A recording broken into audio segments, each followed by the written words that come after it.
पूरा लिखें क्या फॉर्मेट कि पता है। पहला आपने वांग्मय पढ़ा, वांग्मय के 3 हिस्से, वार्ता शास्त्र और साहित्य। वार्ता माने जहाँ अर्थ महत्वपूर्ण हो, शब्द महत्वपूर्ण न हो। शास्त्र यानी जहाँ शब्द महत्वपूर्ण हो, और साहित्य माने जहाँ शब्द अर्थ दोनों के बीच प्रतिस्पर्धा हो। और इसी में बताए थे समाज का व्यापक हित हो, और साहित्य माने शब्द और अर्थ के बीच प्रतिस्पर्धा हो, समाज का व्यापक हित हो, और तीसरा कंडीशन आपको बताए थे इसमें सौंदर्य या रमणीयता हो। ठीक। और पद्य को कहते थे कि लय हो, जिसमें लय यानी ग्रामर के नियमों का क्या हो, उल्लंघन हो, वही कहलाता है क्या, पद्य। पद्य को हम लोग कविता भी कहते हैं ना, लेकिन अगर अंतर करने पे आएंगे तो कविता और पद्य में अंतर कर जाएंगे आप। ठीक। इसके बाद आप काव्य रूप पढ़ रहे थे। काव्य रूप को आप 2 देखे थे, एक को प्रबंध काव्य और एक को मुक्तक काव्य। प्रबंध काव्य क्या था, जो कहानी हो ना, जिसमें क्या हो, कहानी हो, जो बधा हुआ हो। प्रबंध माने जो बधा हुआ हो, जिसमें कहानी हो, जो जिसमें पूर्वापर संबंध हो, यानी जिसको समझने के लिए आगे और पीछे की सब चीज़ें जानना आवश्यक हो। जैसे कोई भी कहानी पढ़ रहे हो आप और बीच में कोई आ गया तो समझ नहीं पाएगा। लेकिन जो मुक्तक काव्य है, इसको समझने के लिए आपको कहानी माने ये कहानी की तरह नहीं है, इसमें शेरो शायरी आता है ना। इसे समझने के लिए किसी दूसरे की आवश्यकता नहीं, आगे पीछे चाहे जब आप आ जाओ और कोई चीज़ चल रहा है, शेरो शायरी चल रही है, आप बीच में भी आओगे तब भी आपको शेरो शायरी समझ में आए। इसी को कहते हैं मुक्तक। बधा हुआ यानी जिसका विवाह हो गया है, और प्रबंध और मुक्तक माने जिसका विवाह नहीं हुआ है, ऐसे समझ लो। जो विवाह हो गया है जिसका, वो बधा हुआ है, जिसका नहीं हुआ है वो क्या है, मुक्त है, मुक्तक काव्य कहलाएगा। ठीक। अब प्रबंध काव्य को आपने बांटा था 2 कैटेगरी में। इस प्रबंध काव्य में आपको कोई कहानी, जैसे कोई पिक्चर ही चल रही है और बीच में आप पहुँचो, तब आप पूरे पिक्चर के समझ पाओगे नहीं, बीच से देखने पे कोई पिक्चर समझ में नहीं है। तो इसका मतलब इसको समझने के लिए पूरा शुरुआत से ही पूर्वापर संबंध यानी पूरा संबंध आपको पता होना चाहिए, और उसमें शेरो शायरी में कोई समझने की ज़रूरत ही नहीं। जैसे मान लो इसी में बताए थे कि सलीका ही नहीं उन्हें महसूस करने का, जो कहते हैं खुदा है तो नज़र आना चाहिए। ये बताए थे। इसमें बताओ पीछे कुछ सोचने की ज़रूरत है नहीं। अब आपको बताना चालू किए थे काव्य रूप में, ध्यान से सुनो। सूरज सुनो यार, ये ज़रूरी है आपके लिए भी। काव्य रूप, काव्य रूप थोड़ा बहुत जानते रहोगे तो आप अच्छे समझ पाओगे कि कसीदा क्या है। कभी कभी आप देखते हैं कसीदा पढ़ा जाता है मुस्लिमों में ना, ये सब आप आज बता देंगे। आज हो सकता है हो, नहीं तो कल हो जाएगा। ये काव्य रूप का ना मुख्य तो 2 ही रूप है। एक को आप कहेंगे प्रबंध काव्य, प्रबंध काव्य, और एक को आप कहेंगे मुक्तक काव्य। ये कल अच्छे से बता दिए थे ना, आया था ये कल कि नहीं, कंप्लीट बता दिए थे। ठीक। प्रबंध माने क्या होगा, बधा हुआ होगा। इसमें क्या होगी, कहानी, बधा हुआ होगा। इसमें कहानी होगी और पूर्वापर संबंध होगा, कहानी। और इसमें क्या होगा, पूर्वापर संबंध, पूर्वापर संबंध। ये बीच में जो लगाए हैं ना, इसमें लंबी कविता आती है, इसको बाद में हम लोग देख लेंगे ना। प्रबंध काव्य और मुक्तक काव्य के बीच वाला, जो जिसमें प्रबंध काव्य और मुक्तक काव्य दोनों हो, उसे कहते हैं लंबी कविता। ये हम लोग अलग से पढ़ लेंगे। ठीक। मुक्तक काव्य क्या है, जो मुक्त हो, जो मुक्त हो। तो पहले हम इसको देख लेते हैं, प्रबंध काव्य को। और ये प्रबंध काव्य 2 भागों में बंटता है। एक को हम कहते हैं महाकाव्य,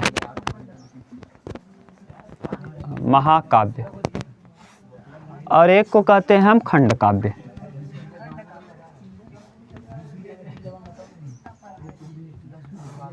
देखो महाकाव्य क्या है, समाज के संपूर्ण जीवन का वर्णन करता है। अब इतने से ही नहीं, बहुत कुछ है, अभी हम बताएंगे। महाकाव्य समाज के संपूर्ण जीवन का वर्णन करता है, जबकि खंड काव्य एकादेशानुसारी होता है, माने समाज या किसी व्यक्ति के एक पक्ष का वर्णन करता है। समझ गए। खंड लड़के सूरज, महाकाव्य क्या है? समाज या किसी व्यक्ति के संपूर्ण जीवन का वर्णन करेगा। खंड अभी नॉर्मल परिभाषा है। और खंड काव्य क्या है? किसी एकादेशानुसारी होता है, यानी कि समाज या किसी व्यक्ति के केवल एक पक्ष का वर्णन करता है। ठीक, खंड काव्य। अग्र पूजा एक खंड काव्य है। ठीक, देखो अब इधर देखो, सबसे पहला खंड काव्य अभी देख लो, फिर हम बताएंगे महाकाव्य क्या है, वहाँ लिख देंगे। मुक्तक काव्य को हटा के वहाँ हम लोग देख लेंगे महाकाव्य के लिए क्या क्या चीज़ें होनी चाहिए। तो ये पहला महाकाव्य है पृथ्वीराज रासो। पृथ्वीराज रासो, पृथ्वीराज रासो किसने लिखा है? चंद्रबरदाई ना, देखिए चंद्रबरदाई ने लिखा है। पृथ्वीराज रासो चंद्रबरदाई का क्या है? महाकाव्य। आपको सबसे पहले पूछा जाएगा महाकाव्य किसे कहते हैं? जो जीवन के संपूर्ण या समाज के संपूर्ण चित्र का वर्णन करता है ना। अभी हम लोग महाकाव्य की और व्यापक परिभाषा देख लेंगे, घबराओ मत। पृथ्वीराज रासो को लिखा किसने है? चंद्रबरदाई। चंद्रबरदाई, ठीक। पृथ्वीराज रासो पहला महाकाव्य है ये। इसके बाद ये रीतिकाल में लिखा गया है। किस काल में? देखिए 4 काल होंगे, एक रीतिकाल, एक भक्तिकाल, एक आधुनिक काल और एक रीतिकाल, भक्तिकाल। आधुनिक काल एक काल का और आदिकाल ना, आदिकाल, रीतिकाल, भक्तिकाल और आधुनिक काल। तो ये 4 काल होंगे जो इसमें रीतिकाल में लिखा गया। इसके बाद आएगा भक्तिकाल। कौन सा काल? भक्तिकाल।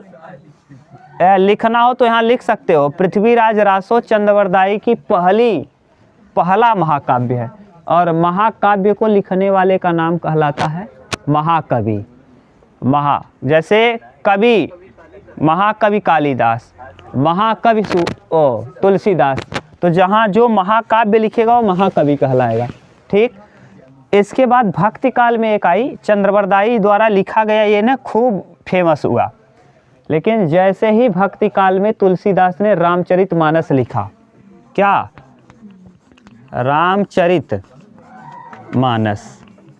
रामचरितमानस किसने लिखा है?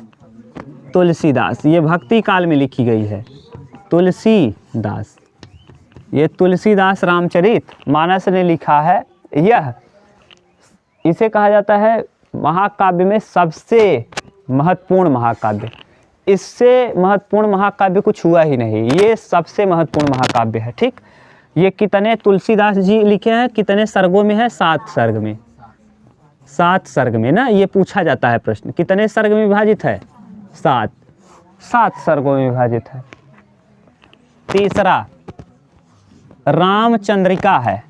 देखिए पहले आया पृथ्वीराज रासो, तो डॉक्टर रामचंद्र शुक्ल ने कहा ये पहला। देखो डॉक्टर रामचंद्र शुक्ल को आप याद किए होंगे, चिंतामणि निबंध और छायावाद के सबसे महान डॉन थे। छायावाद के डॉन कहे जाते हैं कौन? आचार्य रामचंद्र शुक्ल। वो किसी के बारे में अगर कह दिए तो कह दिए। उन्होंने कहा कि पृथ्वीराज रासो पहला महाकाव्य है। अब रामचंद्र ने कह दिया, कोई उनका विभेद करने वाला नहीं है। तो पहला महाकाव्य कौन हो गया? पृथ्वीराज रासो। अब इसके बाद कौन आया? भक्ति काल में रामचरितमानस आया। और उसको लिखा किसने? कितने सर्गों में? 7। इसमें किसके चरित्र का चित्रण है? राम जी के। ठीक। तीसरा महाकाव्य आया रामचंद्रिका, जो फुस कर गया ना, केशव दास का रामचंद्रिका। पड़ाका फुस हुआ, उसमें दम नहीं था। ये दोनों दमदार निकले, लेकिन जैसे ही रामचंद्रिका आया वो उतना दमदार नहीं था। तीसरा लिखो महाकाव्य रामचंद्रिका। रामचंद्रिका। और रामचंद्रिका किसकी है? केशव दास की। केशव दास। ठीक। इसके बाद आया एक और प्रिय प्रवास हरिऔध का। पूरा इनका नाम है अयोध्या सिंह उपाध्याय हरिऔध। पूरा इनका नाम क्या है? अयोध्या सिंह उपाध्याय हरिऔध। लिखें इधर, यहाँ दिखेगा चौथा। देखो ये खंड काव्य नहीं हम बात कर रहे हैं, अभी हम लोग क्या बात कर रहे हैं? चौथा लिखिए प्रिय प्रवास।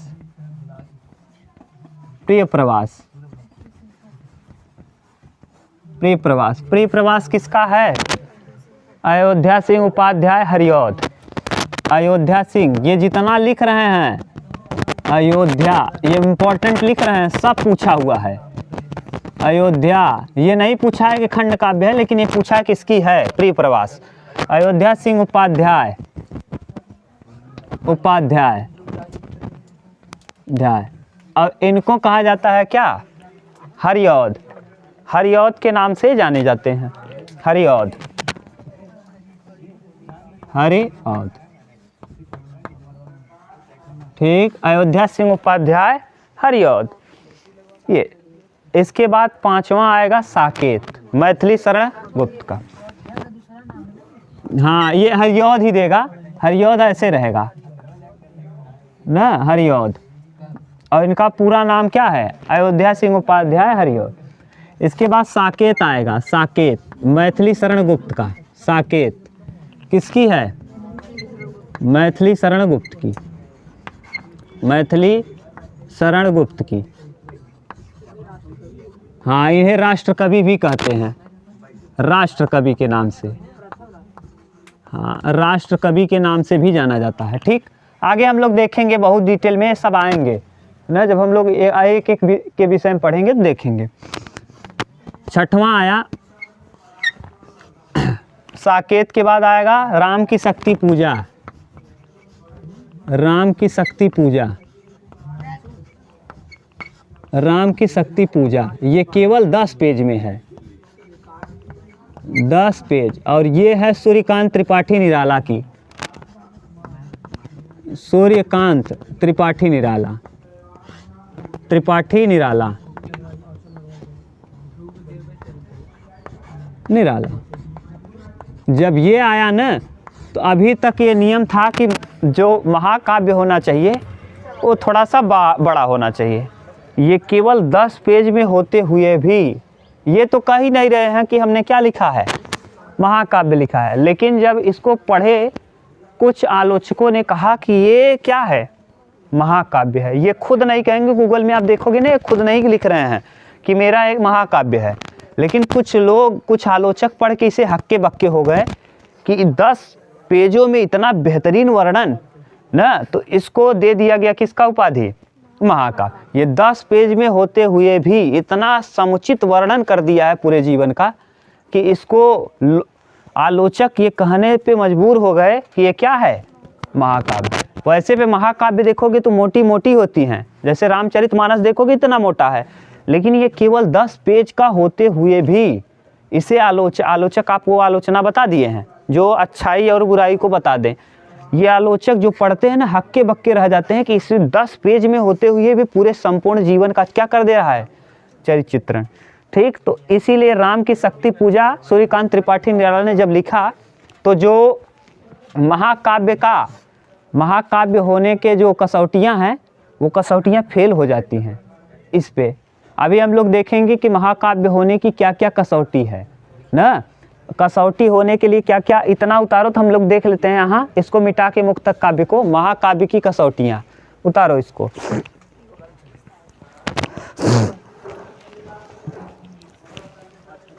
इसी समय एक और लिखा गया है, कामायनी, आप जानते हो किसकी है, जयशंकर प्रसाद की। अगर लिखना हो तो लिख सकते हो, कामायनी आप जानते हो, वो भी महाकाव्य है।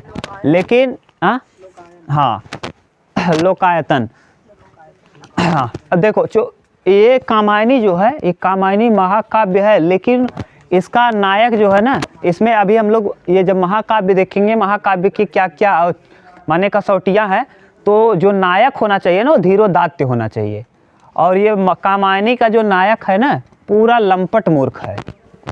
लंपट मूर्ख कहने का सेंस, जिसको हम लोग कहते हैं मनु, जिसकी संतान हम लोग हैं मानव, मनु की संतान मानव। जैसे पांडु की संतान पांडव, वैसे मनु की संतान मानव। देखिए, मनु जो जब विध्वंस हुआ देव साम्राज्य का, तो ऐसी स्थिति में केवल मनु बच गया, और मनु इधर उधर घूम रहा था डिप्रेशन में, और इसको मिल गई श्रद्धा, और श्रद्धा से ये प्रेम किया, और श्रद्धा के पेट में लड़का हुआ, उसको छोड़ के भाग गया।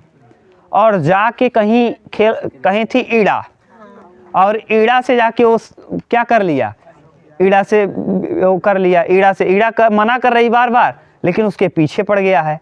और जब पीछे पड़ गया है तो गांव वाले इसको कूट दिए और कूट के ला के लेटाए हैं। तो इसका जो पुत्र हुआ वो पूछ रहा है भरत ना, भरत है क्या जिक्र है उसमें देखना, हाँ मानव, हाँ मानव इसका पुत्र जो है, ये मानव इसका पुत्र है। और ये जाके क्या करेगा, वहाँ कहेगा कि पिता कौन है। तो इसकी जो माँ है श्रद्धा, वो ढूंढने जाएगी तो देखेगी कि ये क्या है, पीटे पड़े हैं। हाँ वही सपना जो भी है यही लिखा गया, इसमें दिखाया गया है। किसमें, इस वाले में, माने जो कामायनी है। कामायनी आपके यहाँ है ना, हाँ कामायनी, कामायनी किसके, इसके लेखक जयशंकर प्रसाद। ये जयशंकर प्रसाद, ये होना नहीं चाहिए एक हिसाब से ना, जयशंकर प्रसाद एक हिसाब से महाकाव्य नहीं होना चाहिए, लेकिन महाकाव्य कहा जाता है इसे, महाकाव्य। जयशंकर प्रसाद किस युग के हैं, छायावादी युग के। किस युग के, छायावादी हैं। महादेवी वर्मा छायावादी, आचार्य रामचंद्र शुक्ल युग और छायावाद युग के 1936 में शुक्ल युग समाप्त होगा, और तब तक ये बूढ़े हो रहे हैं। और उसी समय एक नया युवा एकदम नया उभर के आ रहा है, जिसका नाम है डॉक्टर नागेंद्र। डॉक्टर नागेंद्र के विषय में एक बार लिखेंगे रामचंद्र शुक्ल, थोड़ा बूढ़े हो गए हैं, लिखेंगे कि एक राइटर है जो ठीक ठिकाने का लिखा है। तो डॉक्टर नागेंद्र बोलेंगे कि जिस दिन रामचंद्र शुक्ल ने मेरे बारे में कहा, उस दिन मुझे कुछ दिनों तक नींद नहीं आया। क्यों, क्योंकि रामचंद्र शुक्ल ने कहा है किसके विषय में, डॉक्टर नागेंद्र के। और आपको बताया है रामचंद्र शुक्ल छायावाद के क्या हैं, डॉन है, डॉन ना। उनका मतलब अगर उनका किसी के ऊपर हाथ पड़ गया तो समझ लो फिर ना, और अगर वो किसी के ऊपर खुशी से दे दिए तो आबाद हो जाएगा, और अगर किसी के ऊपर गुस्सा गए तो गया, समझ गए। तो अब बताओ पहला महाकाव्य कौन है, लेखक का नाम चंद्रबरदाई। रामचरितमानस भक्ति काल का तुलसीदास, सबसे महत्वपूर्ण महाकाव्य है ना, सबसे महान महाकाव्य अगर लिखना हो तो सबसे महान महाकाव्य कौन रहा, तुलसीदास का। कौन सबसे महान महाकाव्य, यहाँ लिखना चाहो तो लिख सकते हो, कितने सर्गों में है सबसे महान। अब आप बता पाओगे, हम पूछें पहला महाकाव्य कौन है, किसने लिखा, चंद्रबरदाई। भक्ति काल का सबसे महान महाकाव्य कौन रहा, किसने लिखा, तुलसीदास। प्रिय प्रवास किसका है, प्रिय प्रवास अयोध्या सिंह उपाध्याय हरिऔध। साकेत किसका है, मैथिली शरण गुप्त का, ये भी क्या है, महाकाव्य। और राम की शक्ति पूजा किसका है, सूर्यकांत त्रिपाठी निराला, ये भी क्या है, महाकाव्य। अब हम लोग इस मुक्तक को हटा दे रहे हैं और पहले ये देख रहे हैं कि महाकाव्य होने के लिए क्या क्या चीज़ें, महाकाव्य होने की कसौटी क्या क्या है, यानी किसी को आप महाकाव्य कब कहोगे। ठीक, इधर ही हम लोग लिख ले रहे हैं महाकाव्य की कसौटियाँ। लिखो महाकाव्य की कसौटी, महाकाव्य की कसौटी, महाकाव्य की कसौटी। महाकाव्य की कसौटी यानी महाकाव्य होने के लिए क्या क्या चाहिए। ठीक, लिखो पहला अंगिरस, इसका 3 होना चाहिए। कोई भी महाकाव्य है तो उसमें 3 अंगिरस मिलने चाहिए। अंगिरस, अंगिरस, अंगिरस 3 मिलना चाहिए, या तो श्रृंगार हो, या तो वीर हो, या तो शांत हो। क्या क्या होना चाहिए, श्रृंगार, वीर या शांत, वीर या शांत। यानी अगर कोई महाकाव्य आप लिख रहे हो तो उस पूरे महाकाव्य में श्रृंगार, वीर और शांत रस का क्या होना चाहिए, मिलना चाहिए। श्रृंगार रस, वीर रस और शांत रस होना चाहिए। ठीक, दूसरा लिखो पुरुषार्थ, चारों पुरुषार्थ निहित होने चाहिए, 4 पुरुषार्थ होने चाहिए, 4 पुरुषार्थ। पुरुषार्थ का मतलब समझ रहे हो क्या, 4 पुरुषार्थ कौन कौन है, धर्म अर्थ काम मोक्ष। धर्म अर्थ काम और मोक्ष, धर्म अर्थ काम मोक्ष, ये चारों पुरुषार्थ होने चाहिए। ठीक, लिखो।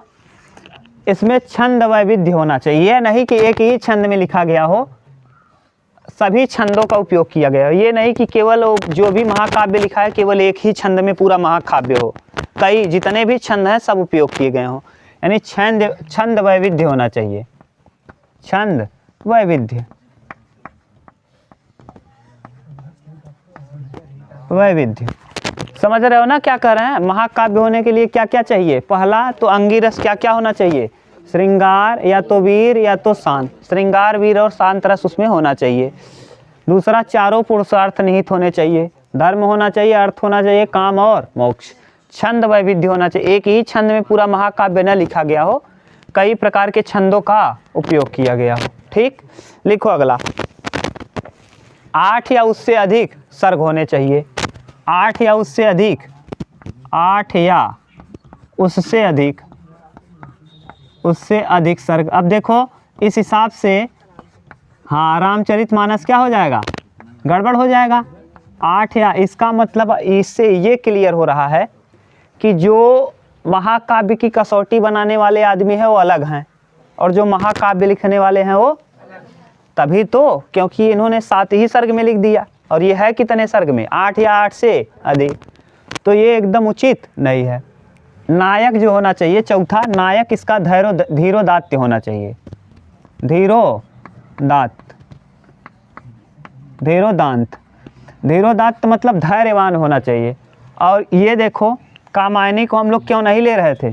क्योंकि कामायनी का जो नायक है धीरोदात्त नहीं बल्कि लंपट मूर्ख है ना। जहाँ देखिए वहीं ईड़ा के साथ क्रीड़ा कर लिया, उधर उधर श्रद्धा के साथ क्रीड़ा कर रहा था, घूम रहा था इधर उधर ना। तो धीरोदात्य होना चाहिए, 5वां कंडीशन। लिखो 6वां, लिखिए इसमें वर्णन संपूर्ण समाज के संपूर्ण वर्ग का होना चाहिए।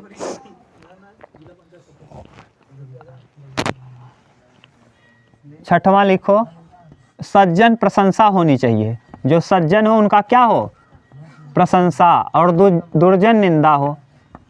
सज्जन प्रशंसा और दुर्जन निंदा, दुर्जन निंदा, सज्जन की प्रशंसा हो और दुर्जन की निंदा हो। और एक इसमें मंगलाचरण होना चाहिए। क्या? मंगलाचरण। मंगलाचरण का मतलब समझ रहे हो ना?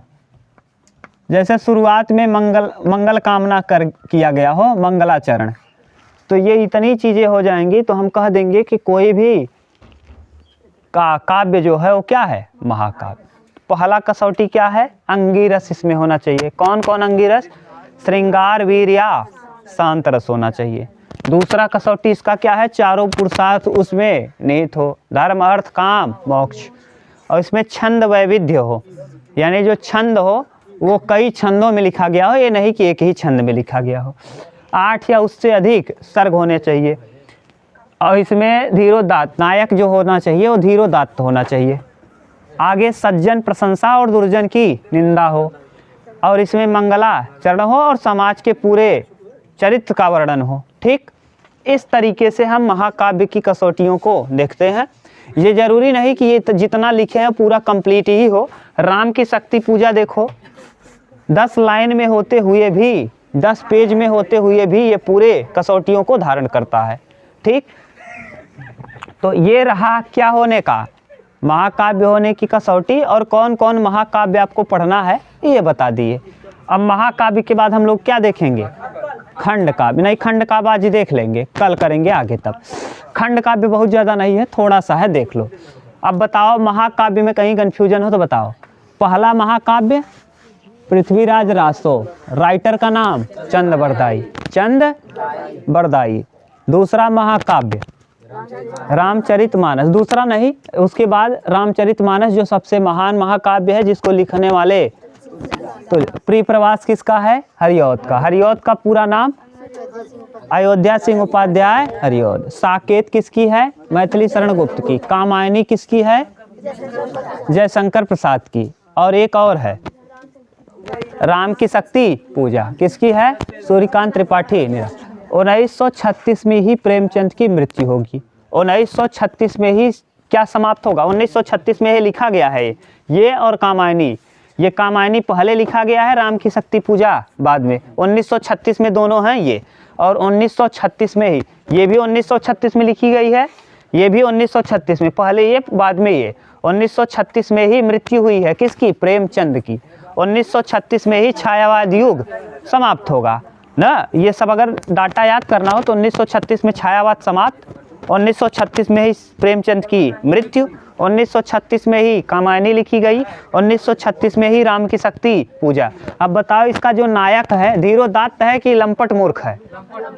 मनु है। कौन? मनु। और मनु किससे शादी करेगा? शादी नहीं, श्रद्धा से बस प्रेम करेगा, और प्रेम करके उसके पेट में लड़का होगा उसको छोड़ के निकल जाएगा, फिर जाके ईड़ा से कीड़ा करेगा ना, वहाँ मार और खाएगा, आके पड़ेगा। उसका जो पुत्र होगा, श्रद्धा से जो पुत्र होगा उसका नाम क्या रहेगा? मानव रहेगा। और उसी मानव के हम लोग क्या हैं? मनु के ही हम लोग कहे जाते हैं क्या हैं? संत। मनु के ही संतान क्या कहलाते हैं? मानव। जैसे पांडु के संतान पांडव। क्लियर? अब अगर कोई खंड महाकाव्य है तो उसकी क्या क्या कसौटियाँ होनी चाहिए? आंगिरस, वीर, श्रृंगार या शांत रस होना चाहिए।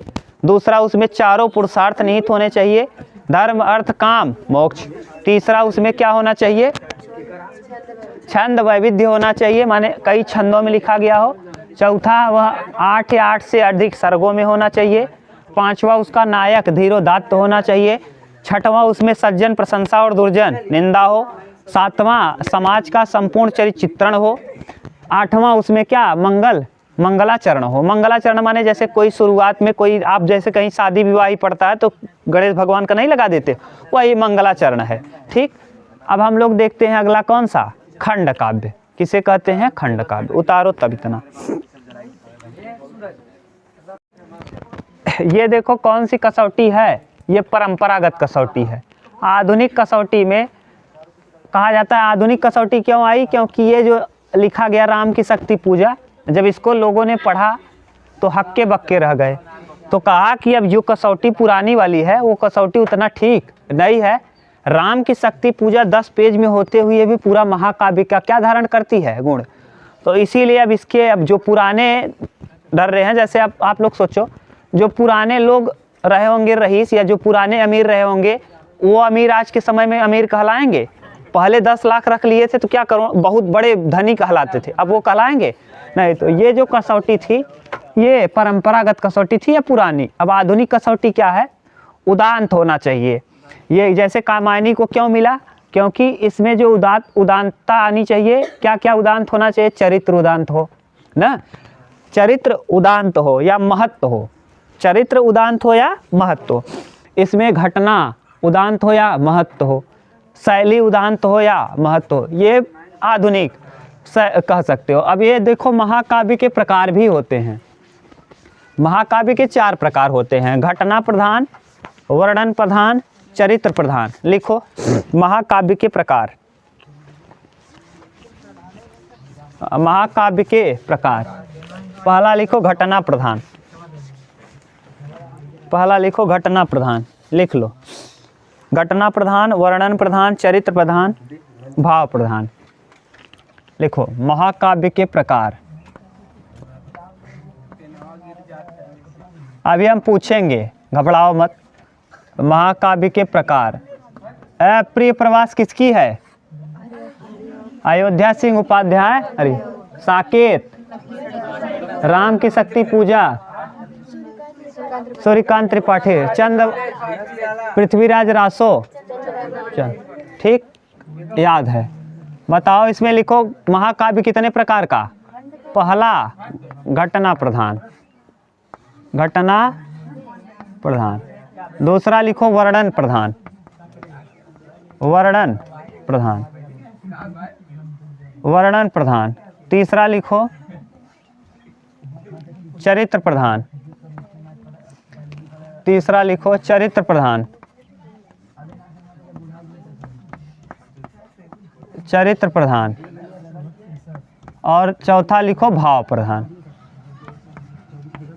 भाव प्रधान। अभी आपको बताए हैं ये जो लिखे थे, जो पृथ्वीराज रासो है, पृथ्वीराज रासो किसने लिखा है? हाँ, पृथ्वीराज रासो अब तो याद है, चंद्रवरदायी ने लिखा है। ये दोनों प्रकार का है, घटना प्रधान भी है और वर्णन प्रधान। तो पृथ्वीराज रासो कैसा है? घटना प्रधान और वर्णन। रामचंद्रिका कैसा है? रामचंद्रिका केवल और केवल वर्णन प्रधान। रामचंद्रिका किसकी है? हाँ, केशवदास की। रामचंद्रिका लिखना हो तो ऐसे लिख सकते हो, केशवदास। यहाँ चंद्रवरदायी लिख दें क्या? चंद्रवरदायी। और ये किसकी है? रामचंद्रिका केशवदास की, केशवदास। चरित्र प्रधान जानते हो, रामचरितमानस। रामचरितमानस, रामचरितमानस किसने लिखा? तुलसीदास। और अगला आप जानते ही हो, भाव प्रधान में आ जाएगा कामायनी। कामायनी, कामायनी में क्या है? भाव प्रधान है। किसने लिखा है? जयशंकर प्रसाद। ठीक, जयशंकर प्रसाद। ये है, कोई दिक्कत? ये तो आपसे पूछेगा महाकाव्य के कितने प्रकार होते हैं? 4। घटना प्रधान, वर्णन प्रधान, चरित्र प्रधान और भाव प्रधान। घटना, वर्णन, चरित्र और भाव। ठीक, अब लिखिए खंड काव्य। देखिए, प्रबंध काव्य के कितने भाग थे? 2। कितने भाग? एक का नाम क्या था? महाकाव्य, और दूसरे का नाम खंड। महाकाव्य के विषय में देख लिए। पहला महाकाव्य कौन था? चंद्रवरदायी। चंद्रवरदायी के द्वारा लिखा गया पृथ्वीराज रासो। दूसरा क्या? भक्ति काल में लिखा गया रामचरितमानस सबसे महान। उसके बाद तीसरा रामचंद्रिका। रामचंद्रिका को किसने लिखा? केशवदास। चौथा प्रिय प्रवास, हरिओद, अयोध्या सिंह उपाध्याय, हरिओद। 5वां हमने लिखा था शायद साकेत, मैथिली शरण गुप्त। 6वां कामायनी, जयशंकर प्रसाद। 7वां क्या था? राम की शक्ति पूजा, किसने लिखा? सूर्यकांत त्रिपाठी निराला। क्लियर? अब क्या क्या इसके माने महाकाव्य होने का क्या क्या होना चाहिए? महाकाव्य होने के लिए अंगिरस होना चाहिए, उसमें 3 अंगिरस होना चाहिए, श्रृंगार, वीर या शांत। उसके बाद 4 पुरुषार्थ निहित होने चाहिए, धर्म, अर्थ, काम, मोक्ष। उसके बाद तीसरा आपको देखिए छंद वैविध्य होना चाहिए। चौथा आपको देखिए समाज का वर्णन होना चाहिए, चरित्र का, समाज के सभी अंगों का वर्णन होना चाहिए। 5वां आपको बता दिए कि नायक धीरोदात्त होना चाहिए, उसमें सज्जन प्रशंसा और दुर्जन निंदा होनी चाहिए। 6वां आपको बता दिए कि मंगलाचरण होना चाहिए, और जो भी होगा लिखा दिए। ठीक, और ये कितने प्रकार का होगा? 4। वर्णन प्रधान, न घटना प्रधान, वर्णन प्रधान, चरित्र प्रधान और भाव प्रधान। ठीक, पृथ्वीराज रासो घटना और वर्णन दोनों प्रधान है। लिखो खंड काव्य, उतार लो तब। हो गया? देखो अब और देख लो फिर से। रिपीट हम बार बार इसलिए कर रहे हैं कि आपको अच्छे से क्लियर हो जाए। पहले आपने काव्य रूप देखा, देखो हम काव्य रूप को इधर लिख रहे हैं। काव्य रूप, काव्य रूप। काव्य रूप को आपने 2 भाग में बांटा था। एक को लिखा प्रबंध, प्रबंध काव्य। प्रबंध काव्य में 2 भाग किया आपने। एक को खंड महाकाव्य। अब महाकाव्य के विषय में हम लोग पढ़ लिए, महाकाव्य के विषय में कंप्लीट पढ़ लिए अच्छे से। अब हम लोग देखते हैं किसके विषय में? खंड काव्य। महाकाव्य के विषय में देख लिए, खंड काव्य। अब देखो खंड काव्य को कहा जाता है एक देशानुसारी, एक देशानुसारी। इसका मतलब क्या है? जिसमें समाज के केवल, जिसमें समाज के केवल, समाज के केवल एक पक्ष का वर्णन हो, एक पक्ष का वर्णन हो, उसे क्या कहते हैं? उसे खंड काव्य कहते हैं। ठीक, खंड काव्य कहते हैं। लिख लो, जिसमें समाज के केवल एक पक्ष का वर्णन हो उसे हम क्या कहते हैं? खंड काव्य। एक पक्ष के अंतर्गत क्या क्या आ सकता है? एक पक्ष के अंतर्गत या तो कोई व्यक्ति आएगा, या तो समाज, या तो व्यक्ति, समाज या घटना। व्यक्ति, समाज या घटना। इसको लिखा है ना, इस पे सबसे ज़्यादा लिखा है मैथिली शरण गुप्त। मैथिली शरण गुप्त, मैथिली शरण गुप्त। ठीक, अब मैथिली शरण गुप्त का कौन कौन रचनाएं? एक द्वापर है, ये प्रश्न पूछेगा। द्वापर एक क्या है? खंड काव्य है। किसकी रचना है? मैथिली शरण। पंचवटी देख लो, पंचवटी लिखो, पंचवटी प्रसंग, पंचवटी प्रसंग, पंचवटी प्रसंग, ये आपके यहाँ है शायद ना जी? हाँ, पंचवटी प्रसंग किसकी है? ये खंड काव्य है। मैथिली शरण गुप्त की क्या है? खंड का। यशोधरा, यशोधरा आपको बता दिए हैं, ये कैसा काव्य है? हाँ, यशोधरा चंपू काव्य, याद है? मैथिली शरण गुप्त की।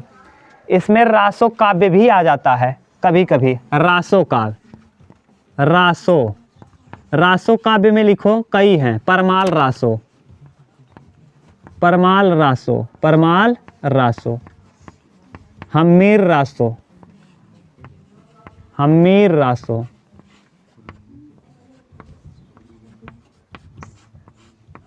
परमाल रासो, हम्मीर रासो, ये रासो के अंतर्गत आएगा, रासो खंड काव्य। और एक और लिख लो, लिखो परमाल रासो, हम्मीर रासो, बीसल देव रासो, बीसल देव, बीसल देव रासो। एक चीज ये बताओ भैया कि रासो का महाकाव्य कौन है? रासो महाकाव्य पृथ्वीराज रासो महाकाव्य केवल एक ही हुआ ही है। कौन? पृथ्वीराज रासो। बाकी सब क्या हैं? खंड काव्य।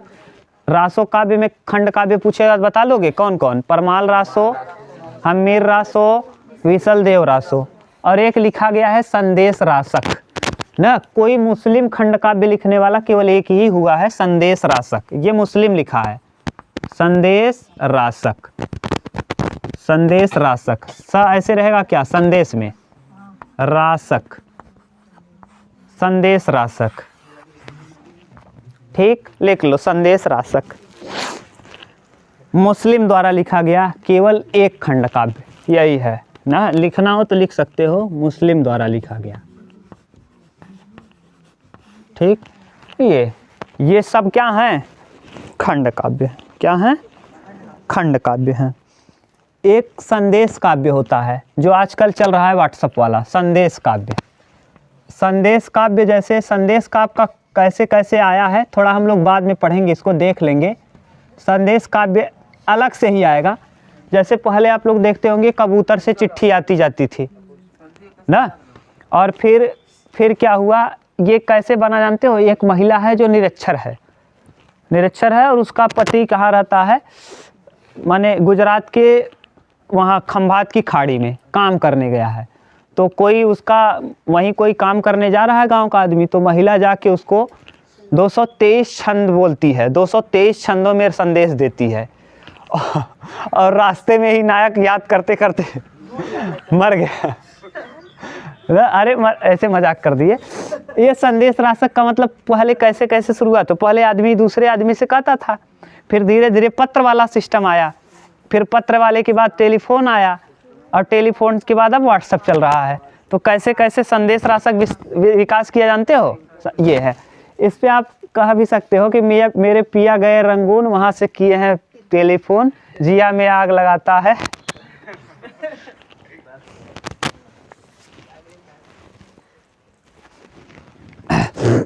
हो गया। ये है संदेश रासक। आप लिखना चाहो तो वही है, बस संदेश रासक पढ़ाएंगे तो बता देंगे। इस पे एक है ना, जैसे जो बता दिए अभी, मेरे पिया गए रंगून, रंगून है, रंगून में भेज दिया गया था अंतिम मुगल बादशाह मोहम्मद शाह जफर को ना। क्या नाम था अंतिम मुगल बादशाह का? हाँ हाँ, औरंगजेब नाम था। बोलो बोलो। ना, तो इसी पे लिखा गया है, मेरे पिया गए रंगून वहाँ से किए हैं टेलीफोन ना, उनकी याद सताती है जिया में आग लगाती है। ठीक, ये है संदेश रासक।